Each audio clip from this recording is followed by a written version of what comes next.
Guys, so ayun na nga no.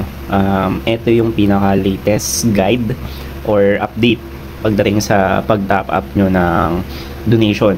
So ngayon, punta kayo sa browser nyo. Punta kayo ng Google Chrome or any browser nyo sa phone nyo. Tapos punta kayo runmobile.com. Yan, runmobile the masterclass sa labas yan. Tapos search nyo lang, ayan, ganyan.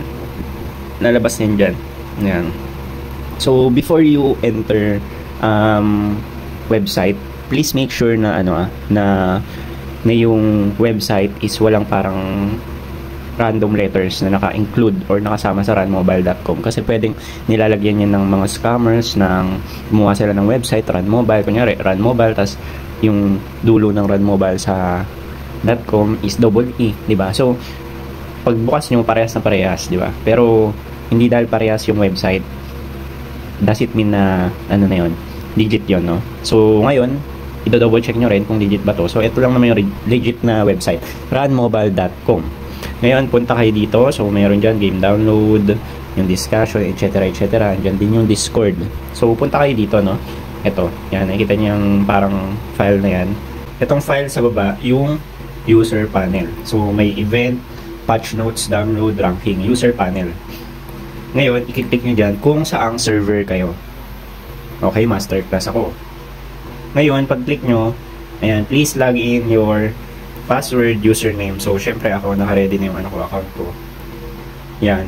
Pwede nyo gawin. I-save nyo. Kung kayo lang naman gumagamit ng phone nyo, So, yan, naka-save na sa akin. Ngayon, ay nakalagay, AFA, you can now search for item, hash, and verify its occurrence. Now, punta kayo dito sa tatlong linya. Sa bandang kanan. Ayan. Click nyo yan. So, dito makikita nyo yung user account nyo. Ito, donation. So, yung donation logs, ito yun. Ito yung last na top up ko. 300 pesos. So, makikita nyo kung kailan yung last na top up nyo, no? So, ito yung na-explain ko to para isa-isa nyo intindihan. Ngayon, meron dyan, mall logs. Yung mall logs, ito yung mga binili nyong item sa donation mall. So, yan. Makikita nyo dyan yung date, yung oras, kung ilang peraso, ilang D-points yung nagamit nyo. Pwede nyo refresh. Yan, pagka-refresh nyo, makikita nyo rin dyan kung nag-update na yung binili nyo. Ngayon, punta lang ulit, click ng tatlong lines, tapos donation. Tapos, eto na guys, no? Eto yung donate. Punta kayo sa donate. So, may dalawang klase yan. Paymaya Crypto Instant. Ito isa GCash Wallet.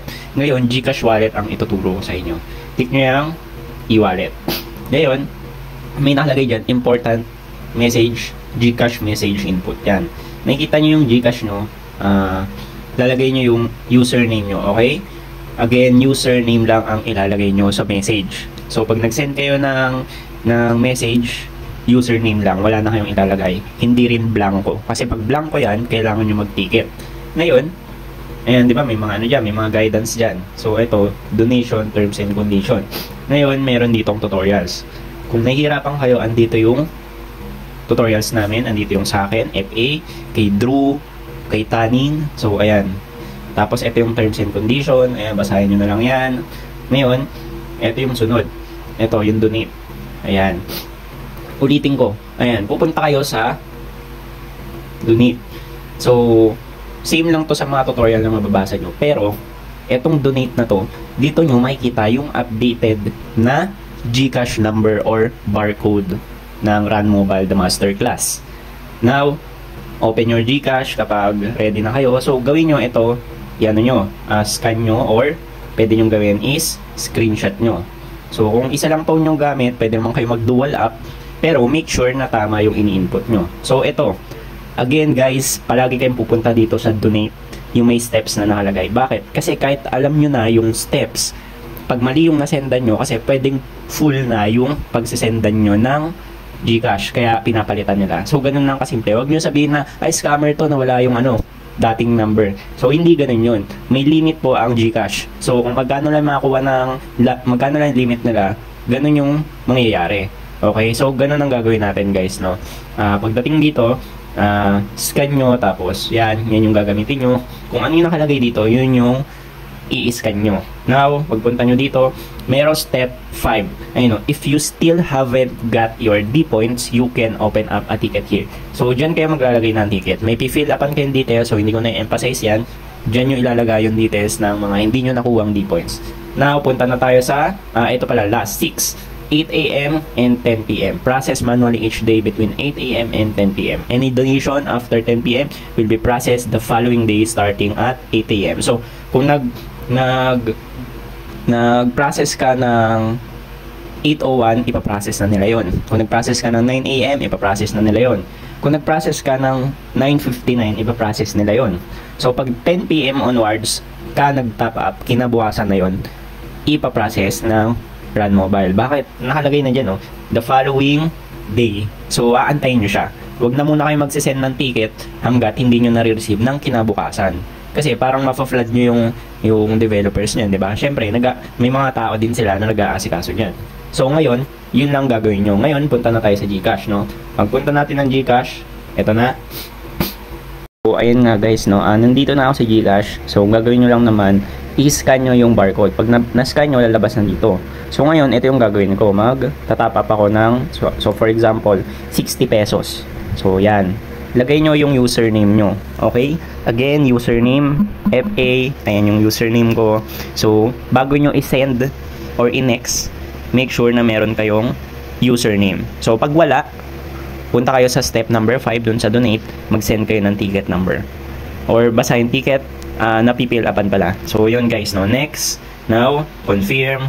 Tapos, ayan, no? Make sure nyo na tama yung last letter dun sa barcode. Pero, syempre, pag na-scan nyo na kasi yan, diretso na yan papasok or lalabas yung number, di ba? So, yun.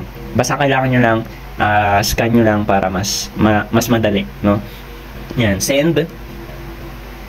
Tapos, ayan na. So, syempre, isi-save nyo to reference number. Okay, baka may mag-screenshot nito, gamitin nyo tong reference number.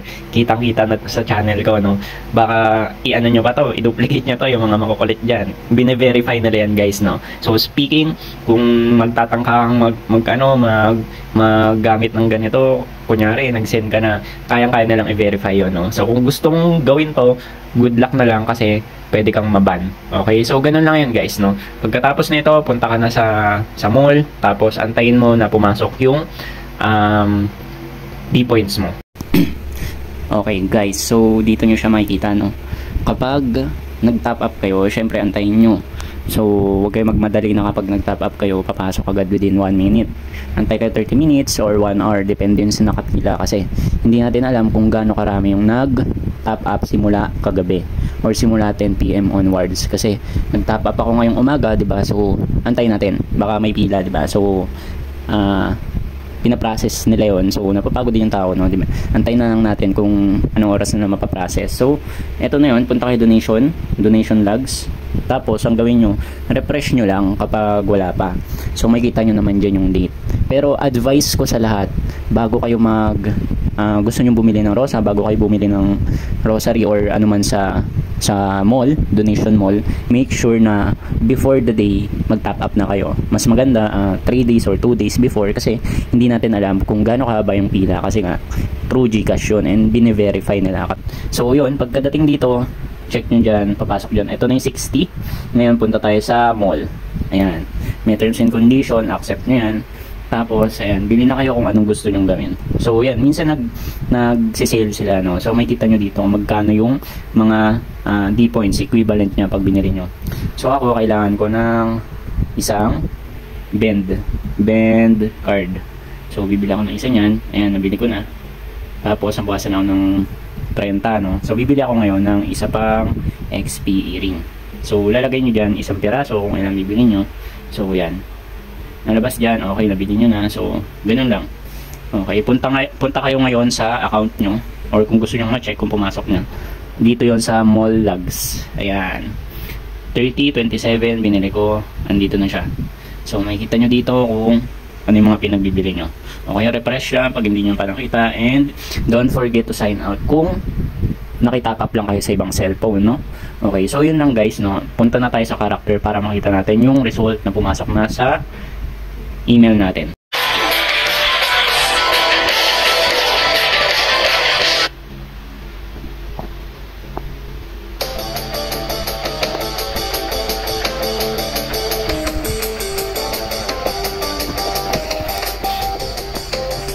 guys, so dito saan nyo ba makikita yung mail?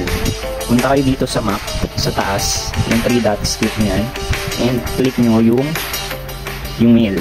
Pag click nyo ng mail, makikita nyo dyan yung binili nyo.